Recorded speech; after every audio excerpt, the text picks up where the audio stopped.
You are listening to The Vocal Technologist. Spoken tech for your ears. So for the longest time, building software was, well, it was a lot like laying bricks. Right. Very manual. Exactly. The bottleneck was always just the physical labor, like how fast you could get the bricks off the truck, buttered with mortar and onto the wall.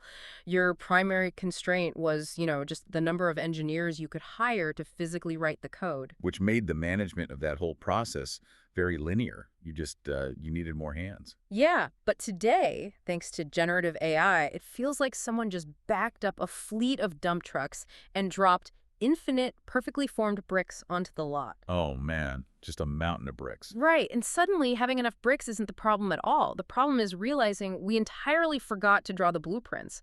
We're rapidly building this sprawling, chaotic mansion that nobody actually wants to live in. It's a massive structural crisis, really. I mean, we've solved the supply problem, but in doing so, we've triggered a complete breakdown in validation. Well, welcome to today's deep dive. Today is Friday, June 5th, 2026, and we are unpacking a massive stack of product management and tech sources from the past week. Specifically, 2 jam-packed TLDR editions that all point to this massive shift. Huge shift. Yeah. Our mission today is to cut through the information overload and explore how the bottleneck in technology is no longer writing the code. It's proving the code actually works and keeping your team sane in the process. Yeah, and if you could see my office right now, you'd see a backdrop of digital blueprints just like merging into psychology textbooks. That's quite the image. It's true, though, because in this era of hyper-productivity, the pure mechanics of coding are handled. The real battlegrounds now are critical thinking, human psychology, and really understanding the why behind what we build. Absolutely. So whether you are prepping for a product meeting, catching up on the tech landscape, or just insanely curious, we're going to get straight to the aha moments today without all the jargon. Let's start by challenging the most fundamental assumption in tech, which is that shipping features equals building a product. There's this one quote from the sources. The PM is the new shipping layer. It completely reframes the job, doesn't it? Totally. Because AI has moved the software bottleneck away from engineering throughput and placed it squarely on discovery. The market is highly confused right now. Oh, absolutely. I mean, companies are assuming that because they can ship code at light speed using AI, they are automatically building viable products. But customer attention hasn't magically scaled alongside AI code generation. No, not at all.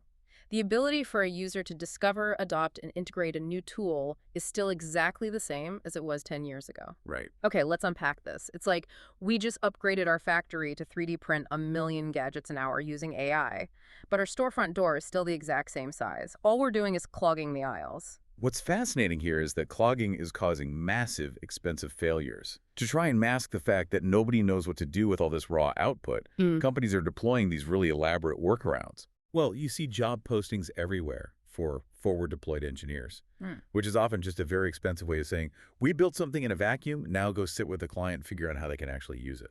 Oh, wow. So the instinct to just build an MVP might actually be dangerous now. We used to rely on that classic Agile analogy, right? Like, build a skateboard to test the market, then a bicycle, then a car. Yeah, the skateboard model. But when code was the primary constraint and, extensive to produce, shipping a tiny functional skateboard made sense as a validation tool. Right, to see if people even wanted wheels. Exactly. But today, the instinct to just build the skateboard is a liability. You just end up with a garage full of skateboards nobody asked for. Teams need to pivot to validation methods that require zero code. Which means running things like fake door tests. And if you're listening and haven't run one, a fake door test is brilliantly simple. They're great. You literally just put a button for a new feature in your app, but when the user clicks it, there's no feature. It just says, coming soon, join the waitlist. You measure the actual click intent before you write a single line of back-end logic. You are testing the demand, not the implementation. There's an incredible case study in the sources that proves how powerful this restraint is. Oh, the HVAC one. Yeah, the team running an HVAC load calculator app wanted to increase revenue. They didn't spin up their AI tools to build 10 new features. They didn't ship any new code whatsoever. They just changed the number on the pricing page? Literally just double the price of the app. Yeah. That is the ultimate no-code test. And the result was crazy. They doubled their revenue from the exact same number of paying customers, hit 100 steady subscribers, and didn't see a single drop in their trial conversions. Amazing. The strategic decision of whether to run that pricing test was infinitely more valuable than any code they could have shipped that week. But let's follow the logic here, because eventually you do have to build the thing. And if we can't just throw code at the wall, how do we actually build and measure AI products properly once that discovery is done? We have to completely change our definition of what a finished feature looks like, don't we? We do, because historically, a developer moves a ticket to done when all the tests pass. Input A goes in, output B comes out. It works as designed. Right. Very deterministic. But you can't do that with AI. Yeah. Large language models are not deterministic. They are probabilistic. Their behavior varies depending on the specific user, the context of the prompt, and the constant silent model updates happening on the server side. Oh, yeah. The silent updates are terrifying. Jeff Gothelf wrote a fascinating piece on this in the Stack, arguing that done can no longer mean it passes the test suite. We have to redefine done as calibration. Wait, if done doesn't mean all tests pass, doesn't that feel incredibly chaotic for a product team? You're basically launching a feature that is a moving target. Well, it's not chaos, I promise. It's a shift from deterministic engineering to probabilistic engineering. You don't write binary criteria anymore. You write output distributions. Okay, what does that look like in practice? Instead of saying the feature will summarize the document, your acceptance criteria becomes the feature will produce a summary that 90% of users rate as accurate, and for the 10% where it fails, we have a specific fallback. Being done means you have pre-built failure triage. Ah, so you need a rehearsed rollback plan triggered by clear monitoring signals when the AI inevitably drifts. Exactly. You regain control through guardrails. Guardrails, not tracks. I like that. And a massive part of those guardrails is the retrieval layer. In a RAG system, so retrieval augmented generation, the layer between your company's private data and the AI model is arguably the most consequential product decision you make. Without a doubt. An LLM's output is strictly bounded by what your retrieval system feeds it. If your retrieval is sloppy, the smartest AI in the world is going to sound incredibly stupid. The sources break this down into 3 phases: query shaping, finding and filtering the data, and assembling the context. Let's unpack the mechanics of that. Why are those specific steps so critical? Because of how an AI processes context. When a user asks a messy, poorly phrased question, query shaping uses a smaller model to rewrite that question into something precise. Which users do all the time. Exactly. Then, the find and filter stage searches your database, but it actively throws out irrelevant documents before the AI ever sees them. Finally, assembling structures that clean data so the AI can read it efficiently. So if you skip these steps and just dump raw search results into an LLM, the model gets confused by conflicting information and starts confidently making things up. It just hallucinates. Validating that retrieval layer prevents silent, incomplete failures. It's not just a back-end engineering task. It is the core product experience. Which ties directly to the developer tools we are choosing. For builders in JavaScript and TypeScript, the Vercel AI SDK has become the default way to connect these models to a user interface. But there's a strong warning in the ecosystem right now about that. Do not default to a provider-first SDK selection without thinking about observability. Because of the variance you mentioned earlier. Right. Because of that probabilistic variance, you need to be able to monitor exactly what prompts are going in and what garbage might be coming out from day one. And we also need to rethink what the actual interface looks like. There's a great analysis in the sources called 2 LLM UI patterns that aren't chat. Because I think we are all experiencing fatigue with the linear chat window. Oh, it's exhausting. Every single AI tool just looks like an endless iMessage thread. Right. It's impossible to compare answers or track how your thoughts evolved over time. Linear chat is just a lazy default. Structured UI patterns contain that probabilistic variance and give the user control back. One pattern gaining traction is the comparison table. Oh, I saw this. It's so smart. Imagine you are researching marketing software. Instead of scrolling up and down a chat log, every time you ask the AI a new question about a tool, it generates a new column in a table. keeping all the previous data neatly aligned side by side. Or the tree-based outliner pattern. You start with a high-level summary paragraph, and you can click on specific branches to expand them into detailed bullet points or follow-up questions. It's not a conversation, it's an interactive document. By utilizing UI constraints like tables or trees, you drastically reduce the chance of the AI wandering off topic. You regain the control you lost when moving away from deterministic code. Let's take that a step further, though. If the UI is changing, if done is a probabilistic calibration, and if features are constantly adapting, how do you rate a contract for that? Yeah, the business side of this is a whole other beast. You can't charge an enterprise $1 million for software that might work 90% of the time. This is the financial crisis running parallel to the structural one. For the last year, enterprises have treated AI as a single budget category, and they've been using token usage as a proxy for productivity. Which is completely absurd. Here's where it gets really interesting. Charging by token usage is like hiring a private chef and paying them per slice of onion. Right. You don't care how many onions the chef chopped, you just want to know if the meal was delicious. Exactly. Token usage tells you nothing about the business impact. An AI agent that writes a draft tweet uses the same amount of tokens as an AI agent that successfully triages a critical security vulnerability. And to finish that analogy, if the soup is cold, you shouldn't have to pay for the chopped onions. Which is why sauce companies are completely abandoning per-seat licenses and moving toward outcome-based pricing. Which means they are starting to bill only for completed, verified business results. Right. It is the ultimate forced function for honesty in tech. You have to define a specific outcome unit, say, a successfully resolved customer support ticket. You set the success criteria, but the most crucial element you just touched on is failure forgiveness. The cold soups clause. Exactly. If the AI attempts to resolve the ticket and fails, the system automatically forgives the cost. The customer pays nothing for that failure. But wait, charging only for successful outcomes sounds like a great way for a sauce startup to go bankrupt in 3 months while they train their models on a new client's messy data. Well, that's the catch. You have to write training lag into the contract. You need a measurement window where the client understands the AI is learning their specific environment and the pricing model adjusts accordingly. Yeah. But pulling that off requires incredibly sophisticated payment infrastructure. Which naturally brings up Marketa, who's sponsored part of today's newsletters. If you are building complex, outcome-based, failure-forgiving pricing models, your legacy payment processor is going to break. It simply won't handle it. Right. You need platforms like Marketa that support your reality today without compromising the highly dynamic billing models of tomorrow. You need infrastructure that can evaluate an AI success rate in real time and execute the billing based on those metrics. And, to survive in an outcome-based pricing model, your internal feedback loop has to be flawless. If you only get paid when the software learns and succeeds, building software is no longer a manufacturing process. Building software is learning. Exactly. You simply cannot write a 50-page spec document and expect it to survive contact with reality. You have to shorten the loop, you prototype faster, you ship smaller increments, and you rely on continuous user feedback. But the quality of that feedback matters immensely.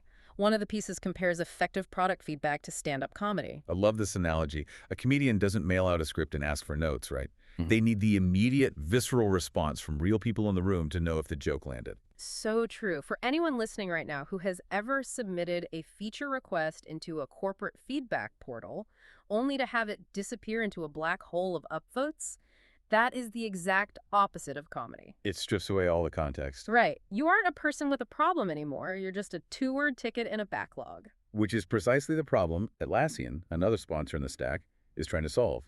Mehdi Boudikane from Atlassian shared insights from 6 years of building feedback tools, and his core argument is that feedback must be treated as evidence for decisions, not a communal wish list. So how do we actually do that? He suggests creating a rigid feedback taxonomy. If you reduce the friction of capturing the feedback and actually categorize it as evidence, people will keep giving it to you. If it just goes into a portal to die, they stop talking. And when you capture that feedback properly, it forces a team to balance what one source calls exploring versus exploiting. Right. Most product teams default to exploiting, optimizing the measurable things they already understand. But in an AI landscape, lasting innovation only comes from exploring. Like open-ended observation, dog-fooding your own messy prototypes, and chasing anomalies. Exactly. If we connect this to the bigger picture, Treating software as a learning mechanism rather than a manufacturing process completely changes how a team operates daily. Well, we've covered a lot of ground on the mechanics, probabilistic architecture, outcome pricing, feedback taxonomies, but we need to look at the human toll here. We really do. Behind all these shifting systems are human beings trying to navigate their careers without burning out in a landscape that changes every Tuesday. It is incredibly disorienting. And one of the biggest traps teams fall into when they are disoriented is creating self-fulfilling projects. This is when a project develops such compelling internal narrative that the team subconsciously protects it from actual facts. Oh man, everyone in the room knows the emperor has no clothes, but nobody wants to be the one to say it because the narrative is holding the team together. So what does this all mean? How do you, the listener, avoid getting trapped in that bubble without destroying morale? The sources recommend a technique called wordly mapping. Okay, walk us through how that actually works. It's a visual exercise. Okay. You literally force the team to draw a value chain on a map.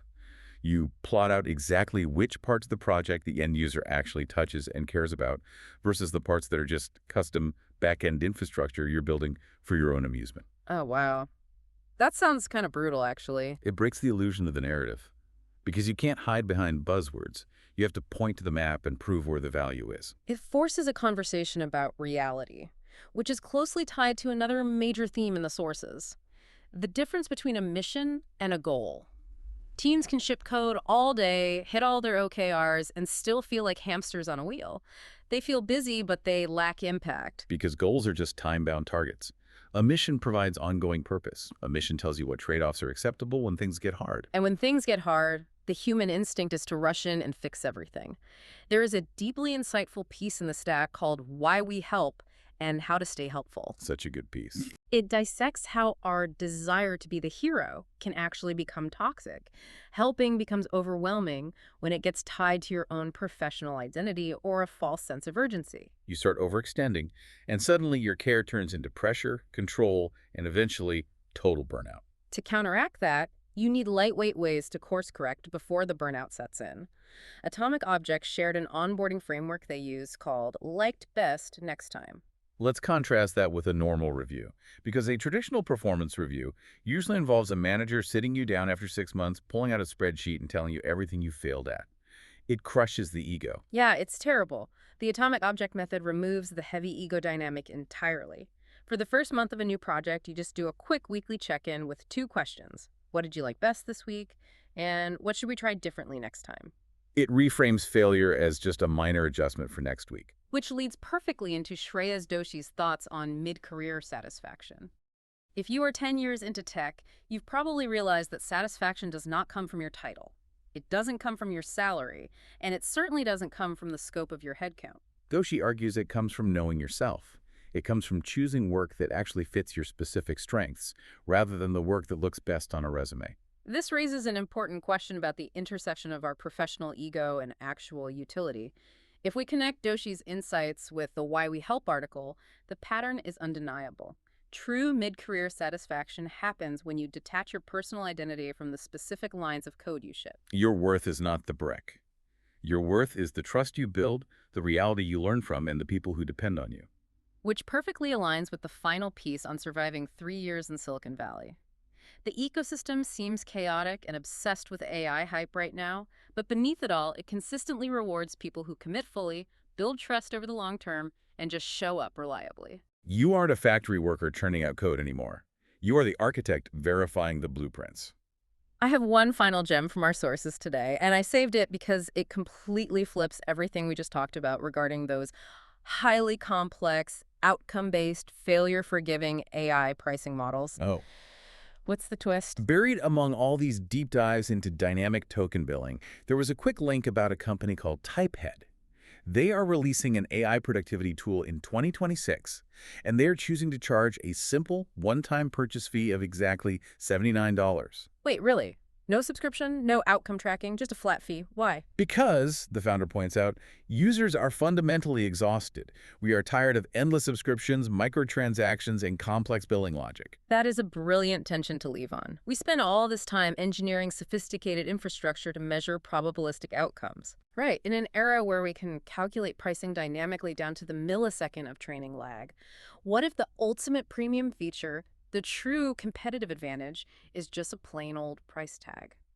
Does absolute simplicity eventually defeat sophisticated engineering? Sometimes the best way to stand out in a hyper-complex system is to simply refuse to participate in the complexity. The AI factory might be able to 3D print a million gadgets an hour now, and the storefront door might be hopelessly clogged. But maybe you don't want a dynamic, probabilistic gadget. Maybe you just want to buy a single solid brick, clearly priced, to build your own house. Exactly. Thank you for going on this deep dive with us today. Remember, staying well-informed isn't about knowing every single data point out there. It's about connecting the right ones. We'll catch you on the next one. Spoken Tech for your ears.